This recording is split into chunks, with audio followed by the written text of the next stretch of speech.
Good afternoon, everyone. It's great to be with you again. Brad Macbeth here. This is the Simple Plan Live, and just making some last-minute changes there that you got to see live as we're making them. Today, we have a really interesting, and I'm going to say a pretty serious topic. So let me just kind of get things rolling and I'll lay it out for you. Of course, as always, you can find us on Facebook at Macbeth Group. You can also find us on Instagram at Macbeth Group and on Twitter at Cash Coach Canada. We want to thank our sponsor, as always, the Simple Plan Life Insurance. GetTheSimplePlan.com/quotes if you're looking to see how much you might pay for life insurance from all major Canadian life insurance companies. And if you're not sure how much life insurance you should carry, you can go to GetTheSimplePlan.com/how much for a calculator that'll help you out with that very topic. And if you've got mortgage insurance, especially if you caught our last episode, we talked a lot about that. You can check out how you might be better served than the mortgage insurance you've got. There's some problems with that. Check out our last episode if you want to know about that. You can check out better mortgage insurance at bit.ly/SP-better. That's bit.ly/SP-better. And that is all lowercase. So, wanted to just kind of lay out some serious talk here today. We're always kind of skirting around it, but let's be honest. Life insurance, which we're going to talk specifically about today, is really about death. It's really about if somebody dies prematurely and unexpectedly, and what we can do about that. So here's a question that I'm going to just lay out for you. Let's get that up there for you. All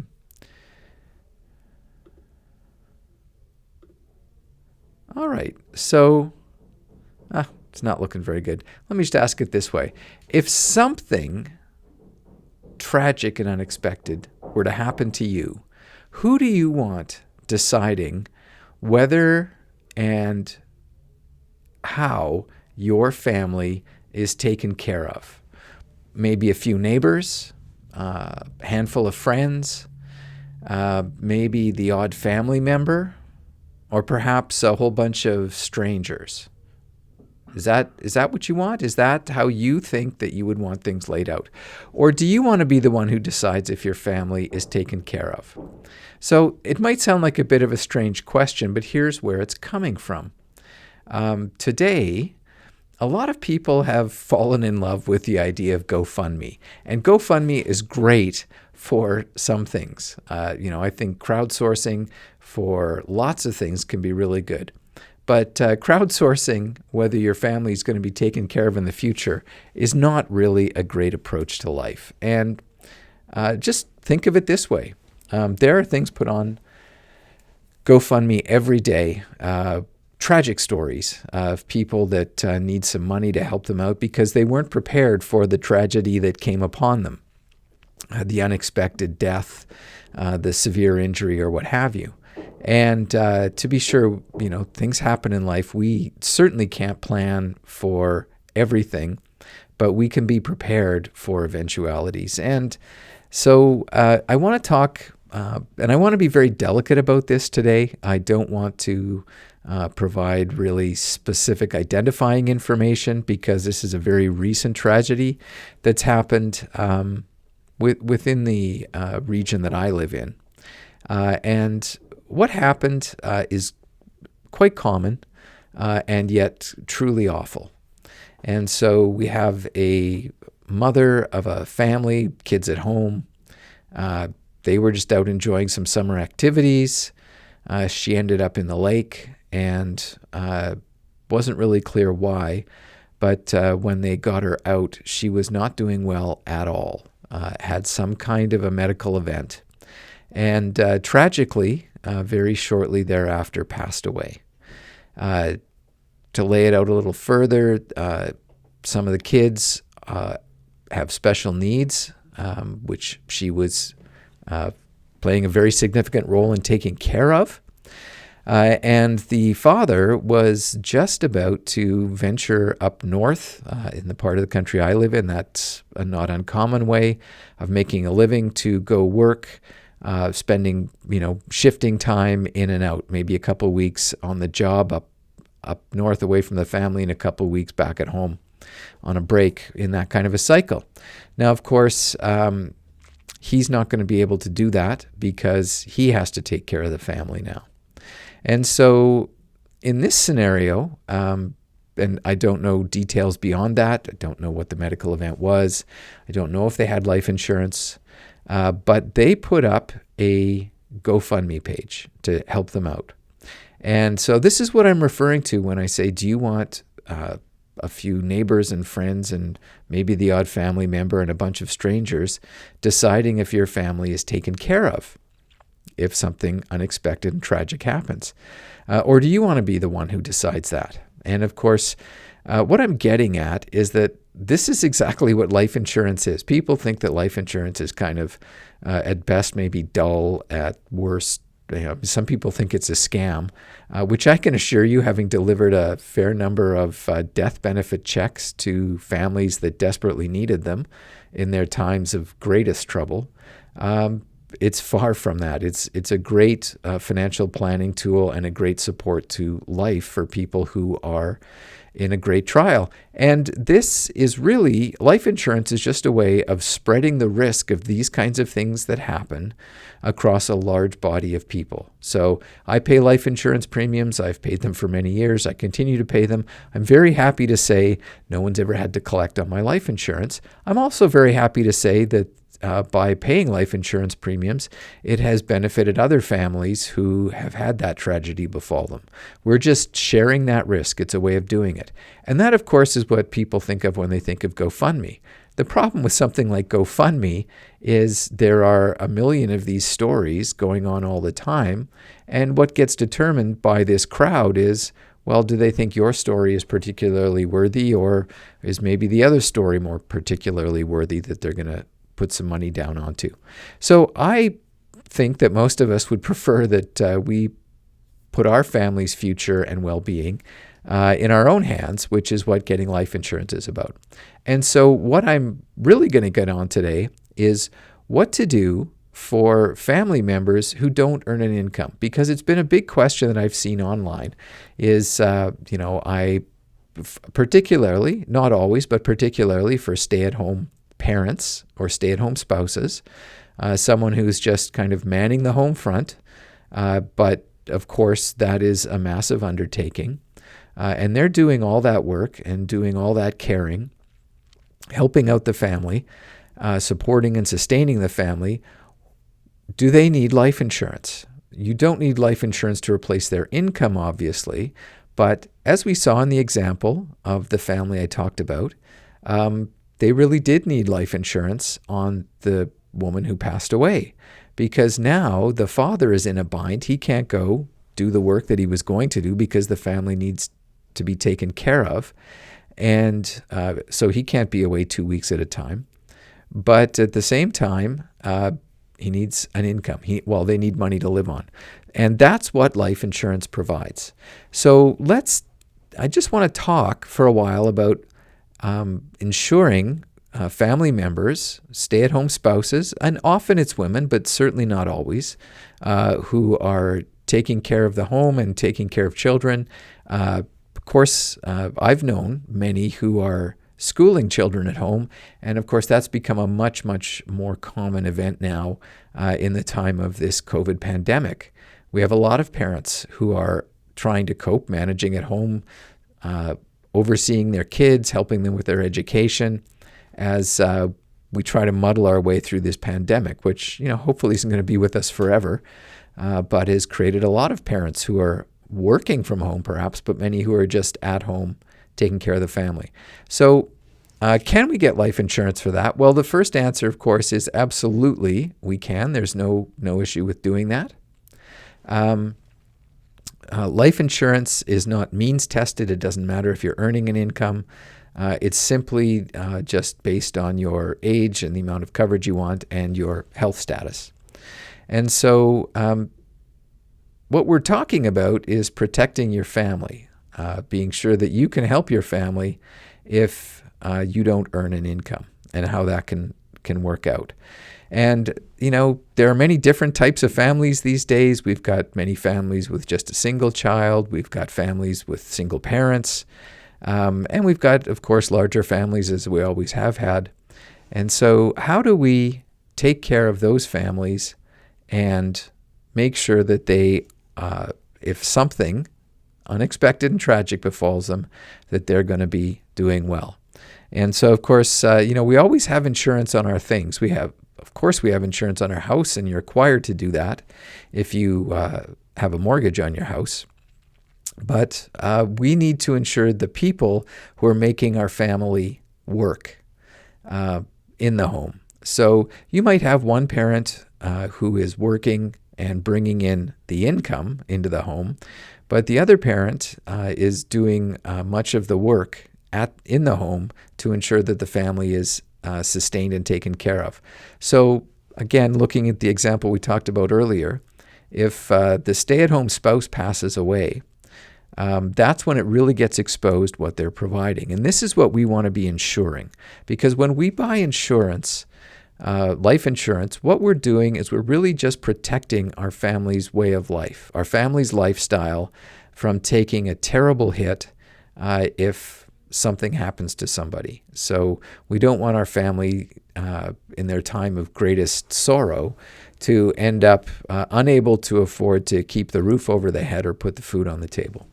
And so here's what you have to take the measure of is if you are you have to look at the income generating, because I don't like to differentiate between work, because it is a lot of work to be at home taking care of a family. So if you look from the income generation point of view, it's fairly clear if the person generating an income passes away, how much coverage you might need in order to take care of the family. You need to replace that income. But if the person in the home who is overseeing things but not generating an income were to pass away, how much do we need to insure? Well, let's start looking at what it would take to replace the things that they're providing. Some of them you're going to replace. This is all about, again, maintaining that lifestyle. And some of them you may say, well, we'll find other ways, or the surviving person will provide that, or what have you. So the things that are most apparent are things like childcare.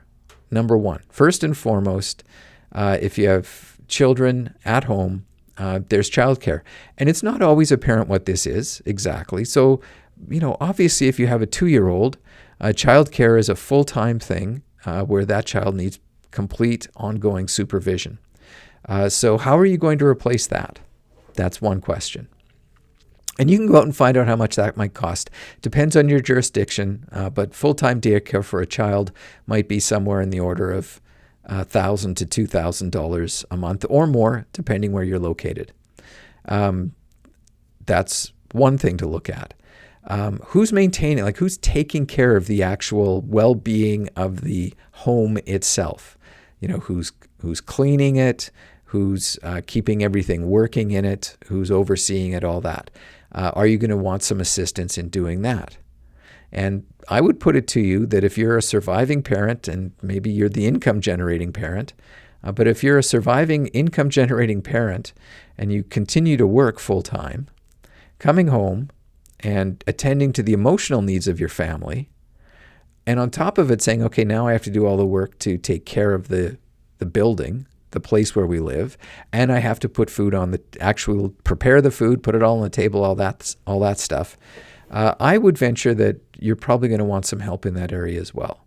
And so you make some calculations on that. Well, how much are we going to want to be able to get someone to help us out, perhaps with taking care of the house, someone to come in and clean, someone to come in and maybe do some maintenance, someone even perhaps to help out with food preparation, all those things. So you start adding those things up. And don't overlook the emotional needs of your children. So, for example, you may have kids that are 13, 14, so they don't need childcare particularly. But honestly, when school is done for the day, yes, they can come home and take care of themselves. That's true physically. But it begs a couple of questions like, well, what are they going to get up to when they're unsupervised in those hours, number one? And number two, how are their hearts going to be if they're spending time, those hours after school at home alone? So perhaps you want to have the insurance coverage set up in such a way that you can reduce your work hours. You say, well, I'm going to continue working, but I want to be able to drop the kids off at school, and I want to be able to be there when they're done their school. And so you might say then, well, I need to be able to reduce my working hours by 30%. So there's some additional insurance coverage you're going to want. If you're not sure how to do this calculation, ask for help. We're certainly happy to help people look at that. But you can also pick a range. Generally speaking, I would say $250,000 to $500,000 worth of coverage. $250,000 would be a real minimum. If you've got kids that are under 10 or 12, $250,000 is going to be a minimum to provide some level of assistance for the surviving parent who may continue to work somewhat. Maybe full-time, but maybe only part-time. But probably a more comfortable number. And again, it really depends on your life. It depends on the costs of the area you live in, that kind of thing. It might be $500,000. It could even get up to $750,000. And if you're wanting to be able to cut the hours that the surviving spouse is working, then maybe it's going to start to push up toward that $1 million worth of coverage. Perhaps the surviving spouse also wants to be able to take some years off. If you've got really young children, the surviving spouse might say, look, I need to stop working here for a few years until my kids are well established at school. That is, if they can actually go to school once schools are reopened. And I need to be here for them. So it's really about making a plan and looking at what it would cost to fund that plan, and then going out and getting that coverage on the stay-at-home parent, the stay-at-home spouse who's making the family way of life work. So I see this question posted often. It's usually put forward as, well, I don't earn an income, so we don't need life insurance on me, right? And I would say in many of those cases, in some cases that may be true. You may be able to self-insure. You may be past the point where you even need insurance. But in many, many of those cases, particularly if you have younger children, the answer is, well, yes, you certainly should have coverage on the spouse who is not generating an income. And then you need to determine how much that is. I would also say you probably want to consider getting some disability coverage on that spouse as well. That can be a little trickier because a lot of disability coverage is tied to earning an income. But you can get disability coverage based off of loans if you have loans. So, for example, if you have a mortgage, is usually the most common example, you can get disability coverage for a spouse who does not earn an income or for a person who doesn't earn an income. The coverage then is related to the amount of the mortgage payment. And that, of course, would help. So imagine that scenario. If your spouse were disabled, so the at-home spouse is disabled somewhat, maybe severely, but even somewhat, it's going to do two things. It's going to limit their capacity to provide all that they've been providing in the way of care and work in the home. But it may be that the other spouse, the one who's generating an income, wants to be at home more to help care for that spouse that's become partially disabled or fully disabled. So all of these things are kind of hidden from us. We don't think about them because the most obvious thing we think about with life insurance is replacing an income. But there is more to it than that. And so I leave you with those thoughts today. whatever the kind of the makeup of your family, be sure that you have your family covered. If you have a stay-at-home spouse or parent who's not generating an income, it's quite likely that you want to have some coverage for them, and you should look into that. Don't just assume they're not earning an income, therefore we don't need to have insurance on them, because you may be setting up a really terrible trap for yourself there. So I just wanted to share that with you today because it's a question we keep seeing repeatedly, and I think it's really important that people be aware of the issues. Just to remind everyone, what we're really talking about with life insurance is that you are caring for your family. You're providing for your family when you will not be able to provide for your family. And if we don't do that, if we're then relying on something else like the kindness of strangers, to quote the film, if we're relying on GoFundMe or what have you, we are giving over control over the way of life and quality of life of our family to people we don't know on the internet, which is really just not a very good idea. So again, nothing wrong with GoFundMe. Crowdsourcing is a great tool for many things, but it's not a great way to ensure your family's way of life and that they are cared for no matter what happens. Cared for financially. All right, so I hope that's been helpful to you. I want to thank our sponsors. That is Get the Simple Plan. The Simple Plan, getthesimpleplan.com/quotes. You can go and get quotes from all major Canadian insurers to see what it might cost to get that coverage on the non-income earning spouse in the home. You can compare on the coverage you've currently got, whether you might be able to save some money right now. If you're not sure how much coverage you should have, you can go to getthesimpleplan.com/how much, and it will help you with that. If you're a non-working spouse or partner in the home, I want to urge you to just drop us a line if you're not sure how much coverage you might want. We're happy to give you some direction in that. Again, if you've got mortgage insurance, that is mortgage insurance that's tied to your mortgage, you might want to really reconsider that. You can find out all about that at our Better Mortgage Insurance website. That's at bit.ly/SPBetter. bit.ly/SPBetter, and that's all lowercase. So again, I want to thank you very much for spending time with us today. I'm Brad Macbeth from The Simple Plan. You can find us on Facebook at Macbeth Group. You can also find us on Instagram at Macbeth Group, and as well as on Twitter at Cash Coach Canada. Thanks very much. We will be back next week, live again on Tuesday, to share with you some tips and insights and helpful tools on how to take care of your family and take care of your finances. Thanks very much.